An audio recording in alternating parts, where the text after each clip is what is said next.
Aswatuna Podcast. Our voices, our identities.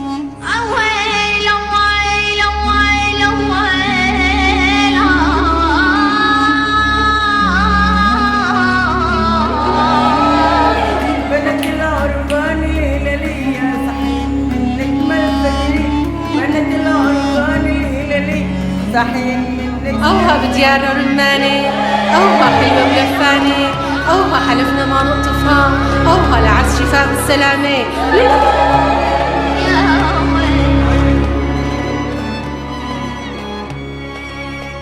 Hey everyone, welcome to this new episode of the Aswatuna program. Hajar, Layal, Noi are all participating in the Aswatana workshop.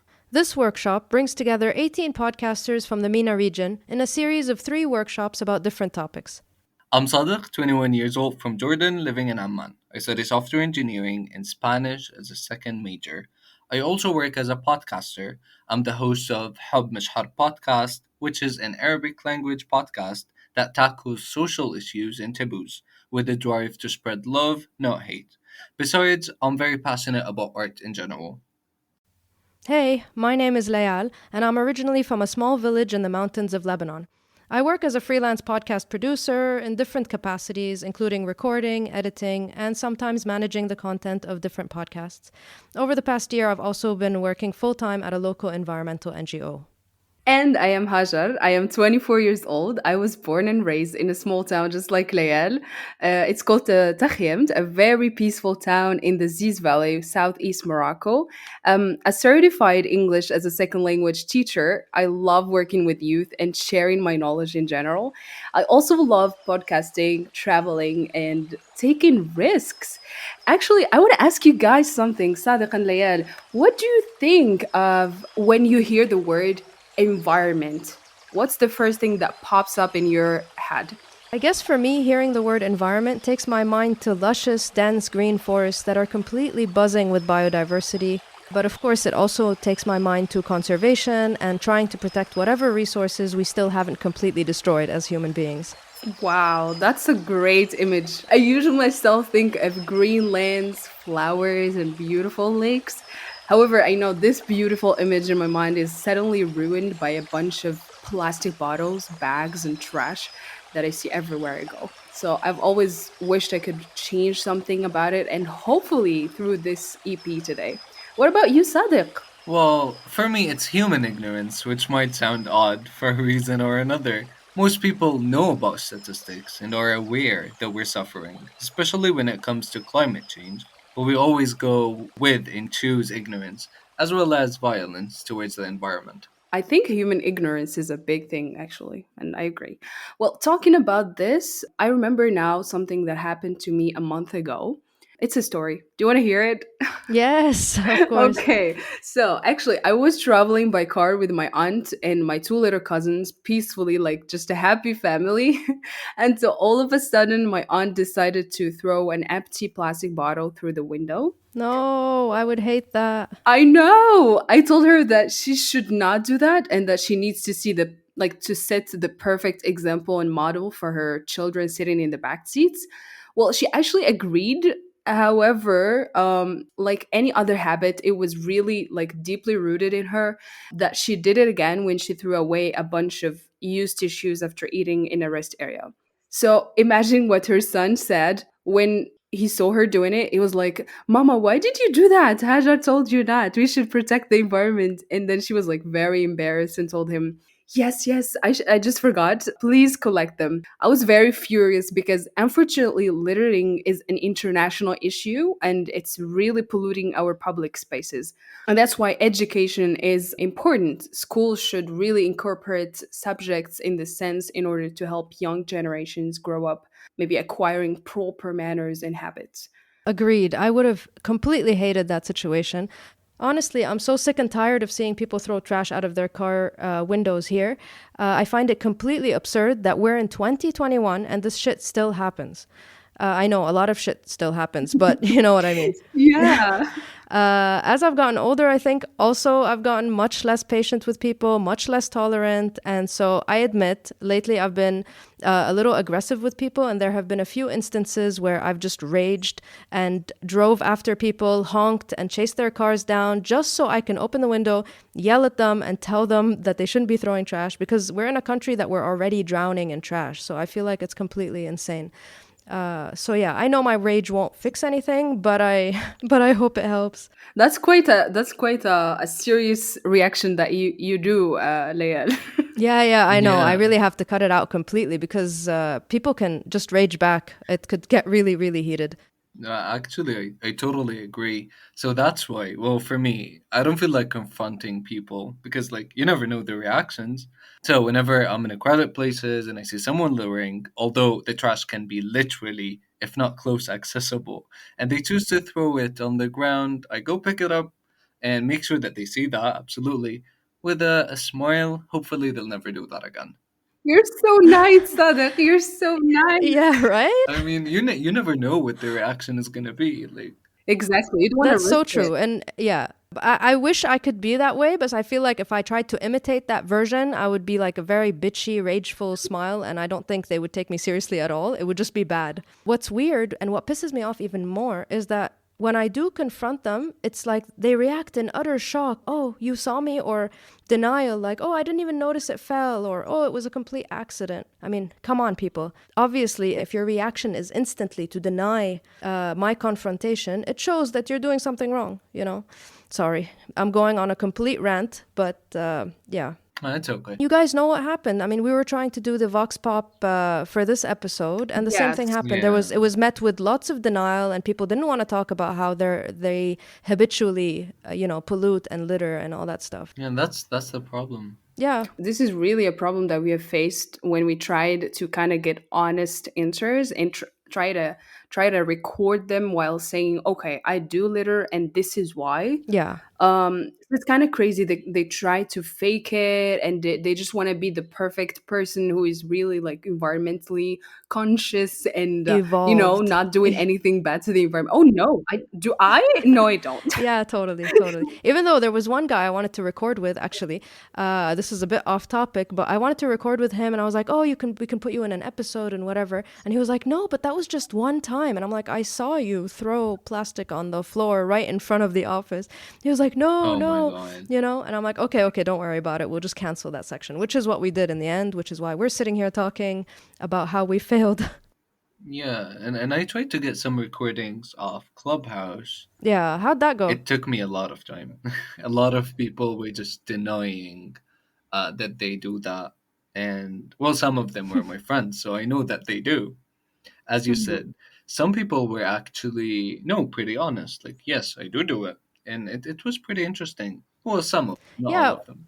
Yeah, what but I worry about using Clubhouse is like that it's not inclusive. Like the people who have access to Clubhouse don't show the general population of the world, or especially our region, Oh, since definitely. it's such a new thing. So you're talking about youth, you're talking about people who have access to internet, and the thing is, like, even in the street, I saw some people doing it, and I wish I could just go to straight to them and record with them. But I'm sure they won't tell they the chew you truth. away. And I think this is due to the to education. Like, this is the very, very start of it, is the educational system, the educational programs, and the lack of them, Right. especially on the topic of environment, which is a real issue in the MENA region. Like, generally, people in the MENA region are very ignorant as to how to do their share to protect the environment. Okay, I want to do something, but what should I do? We need some answers. We need some programs that would answer this type of question. So people do not realize the harm inflicted to the environment by their irresponsible habits until like a later age. So these audio and visual programs are supposed to show people responsible acts and the right healthy attitude and suitable behavior that they should adopt towards the environment, because we're all responsible.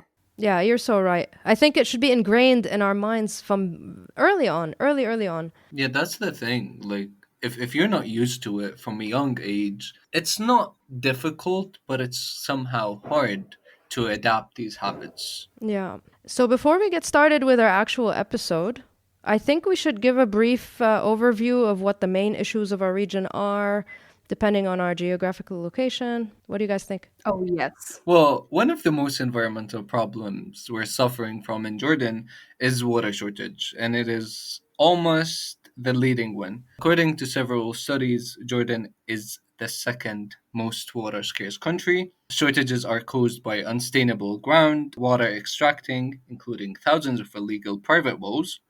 And according to statistics, by 2050, Jordan is one of the most affected countries by climate change and rising temperature. And the question is Jordan really running out of water? I think we're all running out of water. Honestly, I think this is a serious issue for sure. And I think it's going to become a huge issue for the entire region very soon, unless our institutions and our governments actually act up. Yeah, we need to take action. It's a Yeah, must. for sure, for sure. In Lebanon, one of the biggest issues in recent years has been sea pollution. I mean, it's all linked to several topics, but I'm going to try to focus on sea pollution for now, which is directly linked to the topic of our episode. Back in 2015, the government closed off one of the country's biggest landfills, causing trash to rapidly pile up in the streets of Beirut and the suburbs because the trash companies wouldn't come pick them up because there was nowhere to dump them, basically. So trash just kind of sat there for weeks, decomposing and rotting in the Oh my streets. God. Yeah, it was absolutely insane. I'm sure you can, I don't know if you guys actually have heard of it, but I'm sure it's everywhere in the Yeah. media. Of course, we've heard of it, but we Yeah. can't really imagine this, to be honest. I hope you don't imagine it. It wasn't fun. But as I'm sure you can imagine, Beirut smelled and looked absolutely terrible. Finally, after quickly expanding some of the landfills, quote unquote, as a temporary solution, the trash was removed out of the streets and into landfills, which is also an issue in itself. So one of those landfills was directly on the coast. So these landfills would be decomposing so much trash, overflowing, and also seeping into the soil below and seeping into the ocean, and not to mention all the trash that was falling into the ocean. So it was a complete chaos. The toxic fumes of the decomposing as well, it was like affecting marine animals, and eventually, I mean, we eat the marine animals and it affects us. And not only that, back in 2006, during the war between Hezbollah and Israel, there was an Israel airstrike that hit a power station in a southern town in Lebanon. It caused the leakage of 10,000 tons of oil into the sea, spanning over 80 kilometers of the coastline, you guys. We completely are like messing with the Mediterranean. It's not even a joke, The Exactly. damage we've done is insane. Yeah. And it's like political issues affecting the environment, Oh, It yeah, kind of- for sure.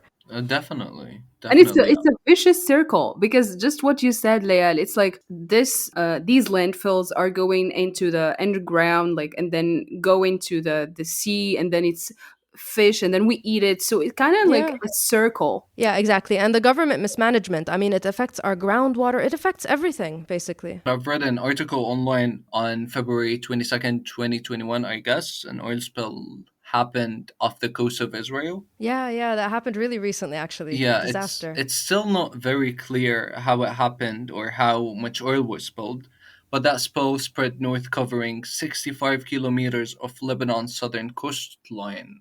And as I read online, as I remember, a nature reserve was badly damaged, and volunteers are working hard to clean up as much store as possible to preserve the nesting habitat of the turtles, as well as the rich biodiversity that could be affected. It is a complete ecological disaster. Yeah, you're so right. It's exactly that, a complete ecological disaster. It was so bad that actually the volunteers who were going down and cleaning up and helping with this, the ones that didn't have the necessary protective gear got super ill and had to be hospitalized because the material that was leaked was so toxic. Not to mention, on the coastline, there are many other landfills, factories, and sewage pipes that seep right into the Mediterranean. To be honest, Layla, I'm devastated because I know Lebanon has some very beautiful beaches and like Yeah, we're also coastlines. ruining it all. Yeah, no, thinking about it, covered in all spills and stuff, it's crazy. Well, now you spoke about sea pollution and Sadiq spoke about water shortage. There is another issue that we have in the MENA region, which is desertification. It's a big environmental issue. It's a problem among many environmental other problems, and it constitutes a global challenge. So, in Morocco, the process of desertification affects large areas, and over 90% of the land area is classified as desertified to a greater or lesser extent.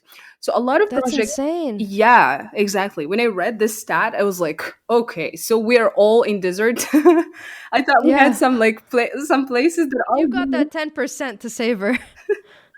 a lot of projects are actually working hand in hand to control desertification in the dry areas of eastern Morocco. So, this situation is actually very worrying because the desertification rate is increasing due to the instability of life of the rural populations, which pushes them to overexploit the natural resources to satisfy their increasing needs. So, it's as much as you are like in a rural area and it's desertified, you kind of like over exploit the resources to just to satisfy your needs, but then that's how desertification is actually getting intensified and increases. Several soil conservation technologies have been developed in Morocco and are available for large distribution, but in many cases these technologies have not been permanently adopted. It seems that disseminating these new practices on a large scale requires some financial incentives that must be sufficiently high to stimulate farmers to adopt them. So, if we speak about simple, normal farmers, they are just like generally poor or in middle class. Yeah, So, they really can't afford buying those advanced technologies just for the sake of protecting, the environment or the soil.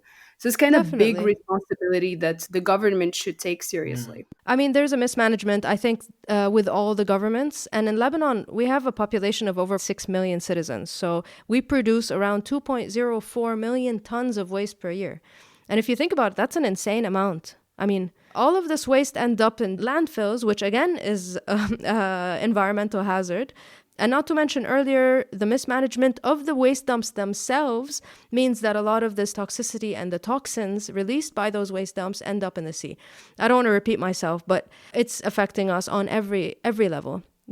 It's actually estimated that every person living in cities produces an average of 1.1 kilograms of waste per day. And in smaller towns and villages, it decreases to 0.85 kilograms per day. But that's also high. I mean, it's very It important to is start high. teaching people to sort from the Mhm. house and make sure they compost so that the organic waste at least is removed from the waste that ends up in the dumps. So if those little methods start being implemented, I think we can reduce trash by a lot. Well, of course, we need a lot of willingness as well, right? So Yeah, we're talking about the problem of waste management and waste management, which is considered as one of the major environmental problems threatening Morocco as well, not only Lebanon. So more than yeah. 5 million tons of solid waste is generated across the country. Can you believe that 5 million tons? Yeah, I mean, Morocco's huge compared to Lebanon, but Yeah. still, Oh my it's God. still a Wow. lot. They say it's due to the lack of proper infrastructure and suitable funding, but it's not funding. I would really assure you it's not about funding, it's about the fair Where's the funding management. going? And where is the funding? Where is the money going? Where's the money going? Your We have pockets? a lot of money. Where is the money? Exactly. So they say it's due to the unsuitable funding in areas outside of major cities. And according to the World Bank, it was reported that before a recent reform in 2008, only 70% of urban mass waste, municipal solid waste, was collected, and less than 10% of collected waste was being disposed of in an environmentally and socially Which is acceptable and nothing. What's effective way. 10%? Exactly. 10% is nothing. There are around 300 uncontrolled dump sites and about 3,500 waste pickers. These are saving our lives, these people, of which 10% are children. And this stat is just killing me. Like 10% of waste pickers are just children living on and around these dump sites. Because it's a resource. Honestly, if you think about it, those waste pickers are doing what we're not doing at Mhm. home. They're going into trash Mhm. sites and picking out all the tin that they can sell for a bit of money, and they're taking out the plastic that they can also sell to be recycled. I mean, they're doing the job we're too Yeah. lazy to do at Exactly. They, home. they do like all the, what do we call that? what do we call it? Sorting. Sorting. Yeah, they do all the sorting Hmm. for us. So, actually, supported by the World Bank, Morocco aims to increase the rate of recycled material from 8% to 20% by 2022, which is still nothing for me, actually. So they're trying to improve the conditions of waste pickers as well. And I heard a very shocking info that Morocco's economy loses an estimated $26 million annually due to plastic pollution because it affects tourism, shipping, and fishing economies. I've never heard that. I've never really realized the impact that plastic would do on other sectors. So it's kind of shocking. Yeah, I actually don't understand how they could lose this much, like how this effect actually plays into tourism, shipping and fishing economies. They are actually interrelated. It's just that we don't really pay attention to it. Just like you mentioned earlier, Hmm. like this the vicious circle of fish and the sea, and then people eat fish, and then so Yeah, it goes like exactly. that. Environment is everything around us, which includes both living and non living things, such as soil, water, animals, etc. When we got the opportunity to talk about the environment in a Swatuna program, the first things that came into our minds were human ignorance, waste, which can cause air and water pollution, which is also known to produce harmful gases when mixed with air, can cause breathing problems, which is our main approach, and definitely celebrating initiatives was a necessity. Initiatives from the MENA region who listen to the environment's cry for help. We're also going to discover some alternatives and answer some questions. Is it cheaper? Accessible? Is it easy? Let's start with our first initiative from Lebanon. مرحبا، أنا زياد أبي شاكر. أنا Hello, مهندس I'm Ziad بيئي Abi Shakir, an ومهندس صناعي. environmental engineer and an والاختصاص industrial تبعي engineer, هو نفاذ specialized in القوانين solid التنزيلية، waste. And I work in achieving an industrial وبشتغل system named على Zero Waste, تحقيق which is a منظومة system that doesn't صناعية throw اسمها away صفر or waste نزيل، anything. I started this اللي هي work when I منظومة المركز discovered the الأسود. environmental engineering major. بلشت بهالشغل I was still a واكتشفت student in my second year at environmental Rutgers engineering University in بعد America. تمييز تاني سنة جامعة I was بجامعة already راتجرز deeply in love with nature ever since I was وكان just a أصلا أنا little عندي kid in the حب scouts. للطبيعة من My أيام inspiration كنت came from my academic ولد career. صغير يعني وبالكشافة وهيك. It's what I've studied and been in الانسبيريشن love with تبعي since I اجت was هو 19 years من old. جراء اني كانت هيدي الكارير I'm still اكاديميك working in تبعي، that field وهيدا till this شيء day. تعلمته من وقت ما كان عمري 19 سنة We implemented a وانغرمت فيه variety of وبعدني لهلا projects بشتغل and we عليه. developed many technologies. We also have نحن عملنا several كتير patented مشاريع products وطورنا used in كتير projects تقنيات وعنا which براءة produce no اختراع trash to be thrown على away.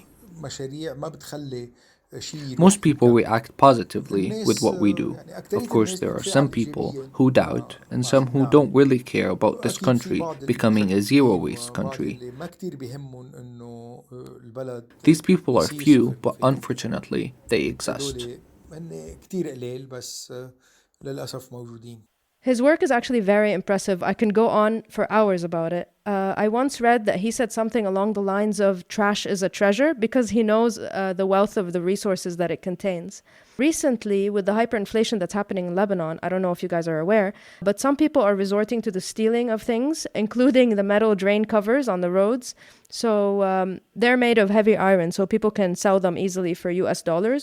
So in response to that, Ziad Abi Shakir designed some made of compressed plastic waste that are affordable replacements for the government, and they can withstand the weight of the cars and pedestrians walking on them, which I think is genius. It's really impressive. Like it's wow. How could he make Yeah, he's something awesome. heavy out of plastic? You know?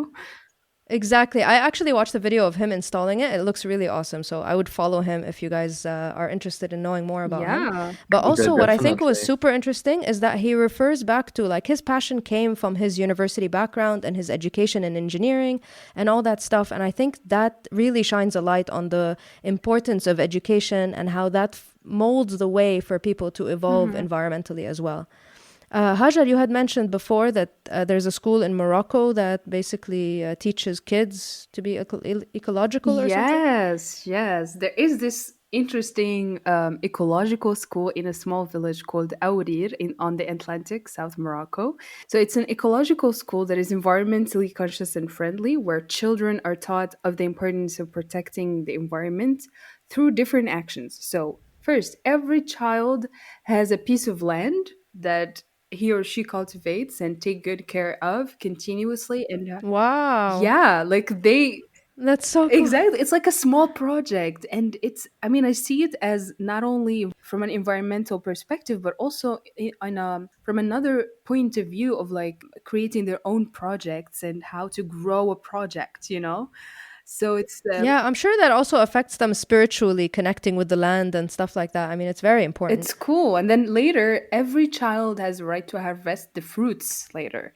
So they also do Cool. composting and do workshops for people in the village to raise awareness of the danger of waste, pollution, plastic, and littering and other actions that harm the environment. I honestly love this initiative because it's exactly what we need. We need to educate children about the environment at an early age because they grow up acquiring healthy and environmentally friendly habits. And I think this is Definitely. exactly what we need, right? Yeah, for sure. I mean, we're struggling with a lot of adults who don't know how to recycle and how to sort from their houses and all that stuff. So I think it's very important to start this stuff early on. In Lebanon, after the trash crisis I told you about, there were two initiatives that started out to try to teach adults how to recycle and to try to increase the access people had in like transporting their recyclables and knowing what to do with them and stuff like that. So there was Live, Love, Recycle initiative in Lebanon and Recycle Beirut, and they both started after the trash crisis. And what's most important was not only did they create jobs in a struggling country, but they also, taught a lot of people what's recyclable, what's not, how to go about actually transporting them and, taking them to different companies and stuff. So I think it's super important to even start teaching adults. Yeah, but I think it's cool because, I mean, teaching people how to sort their own trash from home is already a thing. I mean, not all people know how to do it. So I think it's cool. Yeah, very few people actually know what to do. Just like some people decided to use education as a tool to promote change, others chose to help with a spice of creativity by turning what's useless into a piece of art. Now, with our second initiative from Morocco. Hello, my name is Hajar Abdurrahman and I'm the owner of OPH Creations, an upcycled and handmade jewelry brand. I've always known that I wanted my business to be environmentally conscious because nature has always given me a sense of peace and belonging. And also, like, I've always loved recycling and using my creative energy to reduce waste in all areas of my life. So it only made sense to me when I was thinking of starting a brand to make jewelry that helps reduce waste and saves natural resources in the process. And when I started, I had a very warm reaction from people. People mainly were curious about upcycling because it's not very well known here and how it would translate into real pieces. And I'm very happy to say that they were very impressed with it and they really liked it. And I think as a generation, we were pushed to think seriously about the environment when we saw the repercussions of the harm we inflicted on it for so many years. Like, we started seeing the signs that it's time to take it seriously. And I think that it's our duty to protect it and think of, you know, creative ways to protect it and make it sustainable for future generations because this is our home forever. And I'm very happy and honored that my brand is part of the solution. Honestly, I love her project and how she decided to start her own business defending an environmental cause. I also love Hajar's energy, her voice, and it really reflects how much passionate she is about what she's doing and how responsibly serious she takes it. Yeah, you can really tell by her just listening to her voice how passionate she is about her project. Exactly, It's yeah. awesome. And the next initiative we're going to talk about is Jellyfish, which is also based in Lebanon. Basically, this initiative, they collect plastic grocery bags which are non-recyclable, obviously, and they use them to make these lovely, colorful, eco-friendly bags. اسمي آلاء الزهوري من سوريا عمري 26 سنة My name is Ella Zhouri from Syria. I'm 26 and I'm the implementing manager of Jellyfish. Jellyfish is an environmental and social initiative. Its goal is to collect used plastic bags as well as to empower women with handicraft skills to ensure a stable income and prove themselves in society. The project idea was originally of a Lebanese woman who has an interest in environmental issues. She met with my sister Mosna and I and presented her idea to us. With her idea, we gathered a group of women and decided to experiment with small samples as a start, and thank God we found out that we could use plastic bags to create crochet bags. Our initiative kicked off with small Christmas items in 2016, and we grew step by step, developing our products and expanding our project more. At the beginning, we faced some problems such as the struggle of collecting used plastic bags and ensuring our presence at all exhibition spaces since we were not funded. Also, sometimes we had some difficulties with the acceptance of people to our products and to us as Syrians working with plastic bags. On the other side, a lot of people were interacting with us, encouraging us to further develop our project, supporting us to expand our initiative and the products we were working on. Luckily, the positive interactions always outweigh the negative ones. والقطع اللي عم نشتغل عليهم ودائما يعني في التفاعل الإيجابي أكثر من التفاعل السلبي. What I find really cool about initiatives like these is that it really makes us pay attention to our consuming power, basically. Consumerism profits from us by making us want to buy more stuff, buy new stuff, buy trendy stuff, with the brands and all that stuff. And sometimes it's just like robots. So over the past few decades, also, we've moved away from wanting to fix what's broken to buying new things instead because it's cheaper, more affordable, and it's too much of a hassle to actually fix things. And so I think by just being aware of our own purchasing power and how much power we have when we choose what we want to buy, it really makes a difference environmentally. I definitely agree. And I think with all the deals, with all the, like you always hear deals and like Black Fridays and stuff. And that's when it's like an injection to people to buy more and more and be just a consumerist society. Definitely. Spend, spend, spend. Yeah. Now we know more about how fashion cannot always be on the environment side, and music and art can be on the same page. Well, it's known that art and music can help you reduce stress and anxiety, but on the other hand, art materials can be a disaster when it comes to the environment. And as I said before, I'm really passionate about art in general, and I know for a fact that art materials can have a direct impact on the environment. Now we're moving to the next initiative from Egypt. My name is Shadi Rabab. I'm a musician and musical instruments maker from Egypt. My project is called The Garbage Music, in which I teach people how to make their own musical instruments out of garbage. The project builds awareness around current environmental problems, especially plastic waste, through music making. I realized the importance of the environment when I was reached out by environmental activists and organizations in Egypt and abroad. That inspired me to use my art to raise awareness on the environmental cost of plastic waste. People's reaction to the project was overwhelming. One of the music videos that we did in Egypt received hundreds of thousands of shares online from across the world. I was also invited to speak and to organize tens of workshops inside Egypt and worldwide. Thank you. I love how Shadi creates magic out of trash. This guy has created many different instruments of different origins, like Native American flutes, bass guitars, electro flutes, PVC Armenian duduk, which I don't know what it is, but I discovered it with. I discovered it with. His work is awesome. Yeah, Yeah. he even makes harps out of chocolate boxes, and I think that's pretty cool. For me, that's real creativity, honestly. He also does workshops for children in Luxor who also learn to make instruments and collect trash from the Nile banks to use them as their raw material. I think this is what we really need, you know.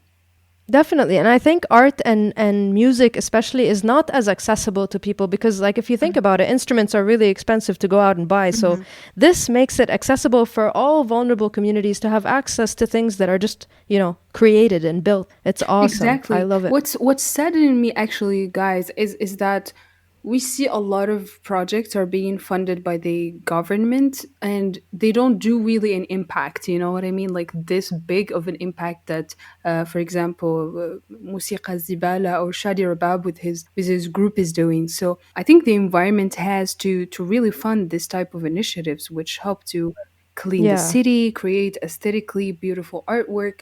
It's rather foreign institutions, you know, who value this type of artistic initiatives or environmentally friendly ones.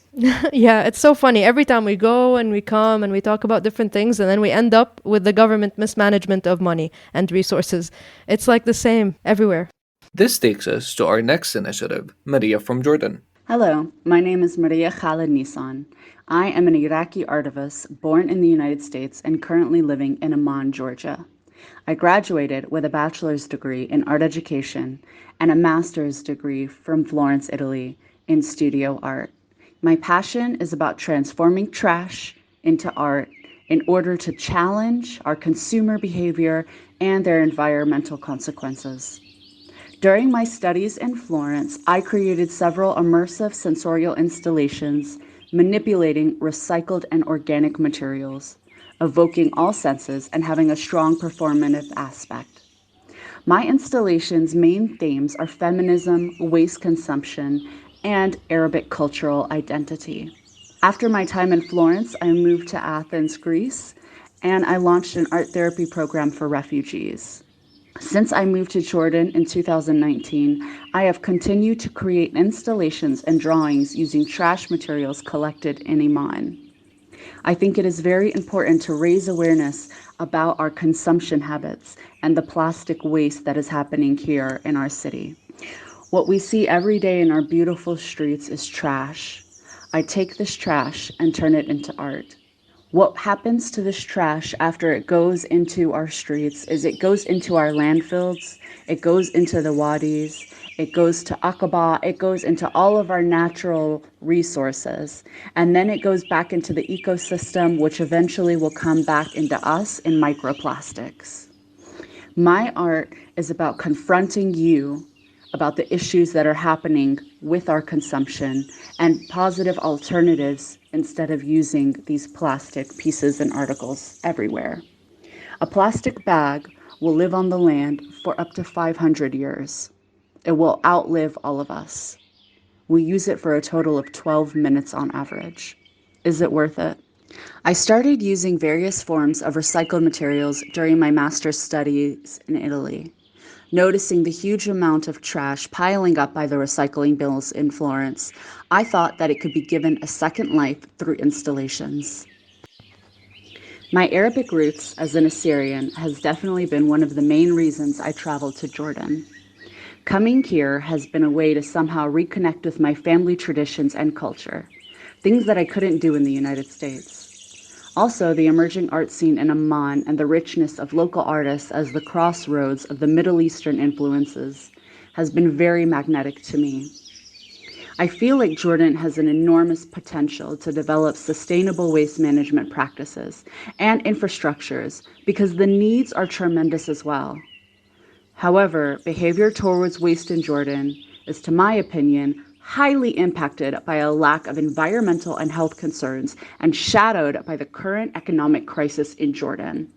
Likewise, elsewhere in the Middle East, locals' main priorities appear to be around security, employment, financial stability, and access to education.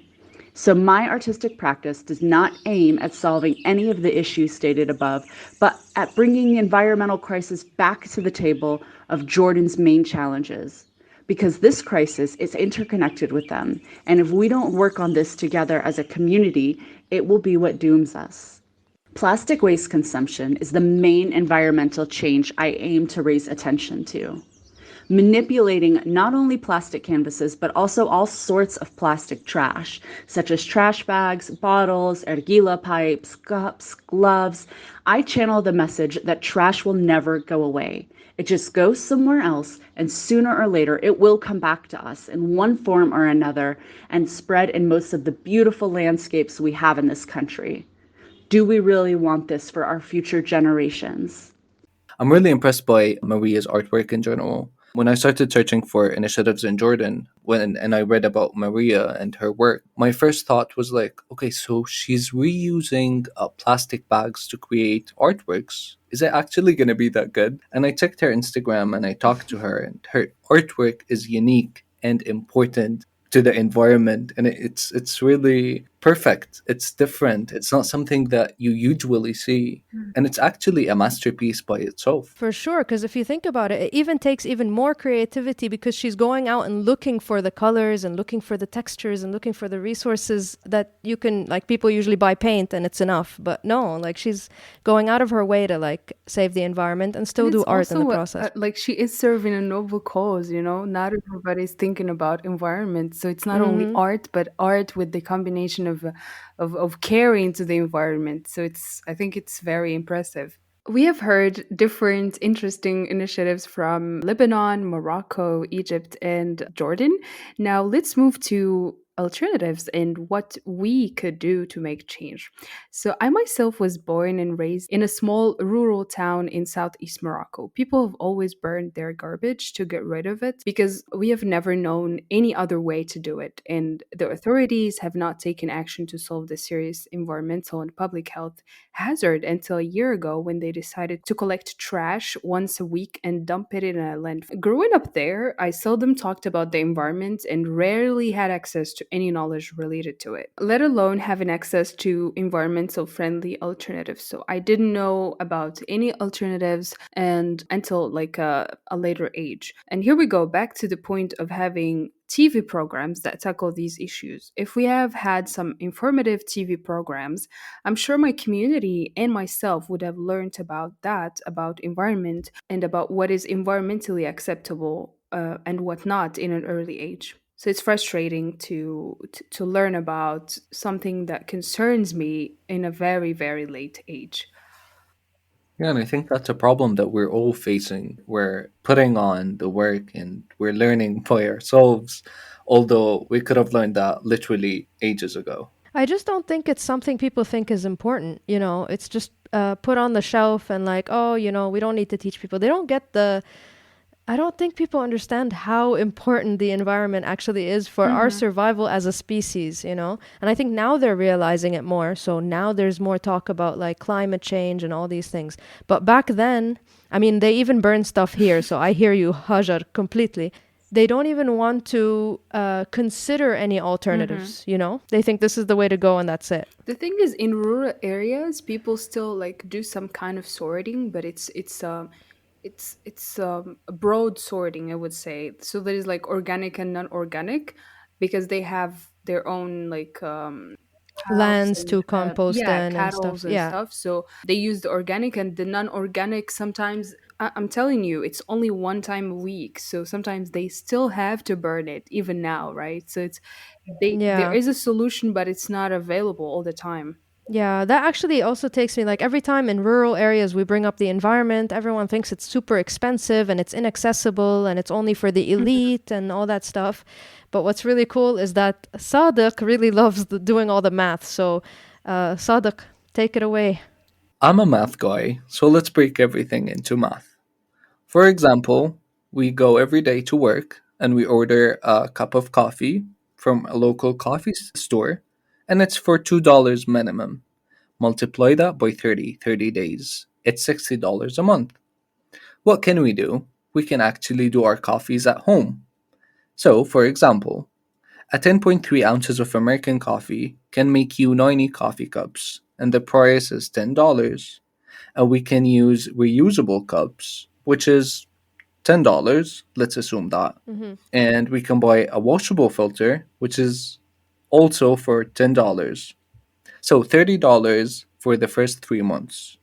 So $10 a month. So you're saving $50 a month, and you're saving $150 in the first 3 months. Wow, that sounds like a lot, but I'm not following the math very much, but that sounds awesome. Let's do that. But later, you're not buying a reusable cup nor a filter, so the next 3 months it will cost you $3.3 a month, which is only coffee. And you're saving $56.7, and you're saving $170 every 3 months. It might sound like a lot, but stay with me.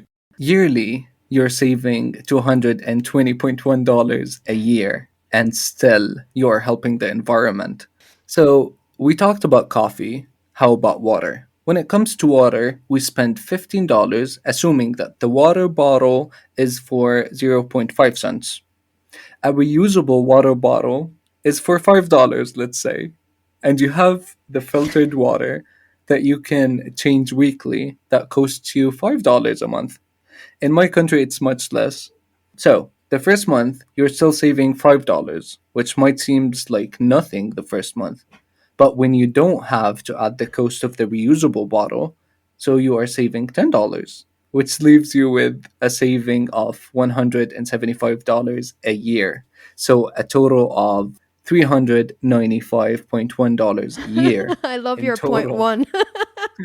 I love it. If we only give up coffee and water bottles. The point one, by the way, is what I'm saving a year. Exactly. Just the point one. It's exactly like my saving account. Point one. That's the most important number. But Come you're on. also saving the environment. Definitely.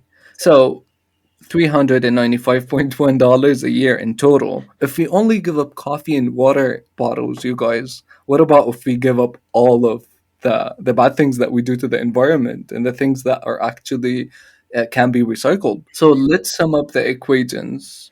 No one likes math. In a short answer, yes, it is not pricey.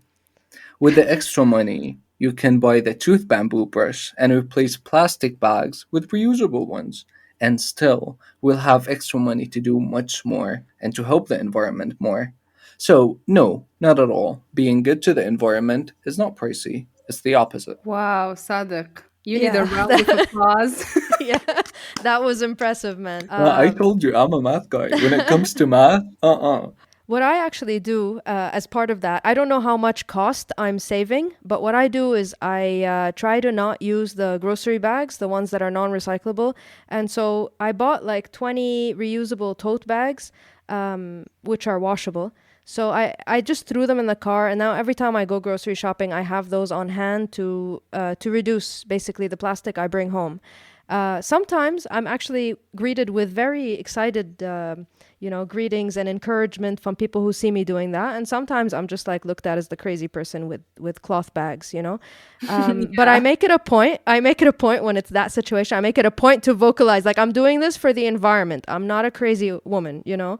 So, exactly. The thing is, people are not used to seeing people using reusable bags. Yeah, that's yeah. that's the problem. So they see it odd, which is it's totally normal, and it's actually pretty a great habit. But it's important to mention why, it's important to mention why we're doing this. Why do I go through the trouble of grabbing the bags from the car but it makes such a difference. And it's easy things that I think everyone can do. Well, now that we're talking about plastic, there is this stat that I think most of us know is how much time plastic is taking to decompose, which is Oh, 20 yeah. to 500 Yeah. years. It's like you're gonna die and your plastic is still decomposing. It's kind Yeah. of crazy. It's a big responsibility. Yeah. So, therefore, I think it's an urgent matter to really reduce single use. And I think this is a call that me, Layal, and Sadiq are making today of like, we need to reduce single use plastic and replace it with eco friendly and biodegradable solution. With technology developing day by day, it has become possible to replace the petroleum based plastic with bioplastic. Of course, this needs a lot of funding, a lot of willingness from the government. But bioplastic that is made out of cornstarch, it's safe for the environment and animals. So I think this solution is one among many, but it necessitates a lot of willingness and hard work from the government. Yeah, there were also these bugs that apparently eat plastic, and so they were helping to reduce the plastic waste that we were producing. I don't think we should depend on them at all. I think we're fully capable of taking matters into our own hands and doing little actions that go a long way with saving the environment. Of course. I mean, it's humans who have fucked it up. They should assume the responsibility and the outcome of their actions, right? Definitely. Exactly. This marks the end of our episode. We hope you guys have enjoyed it. And hopefully you picked up a thing or two along the way. Until next time, stay environmentally friendly. Bye. Bye.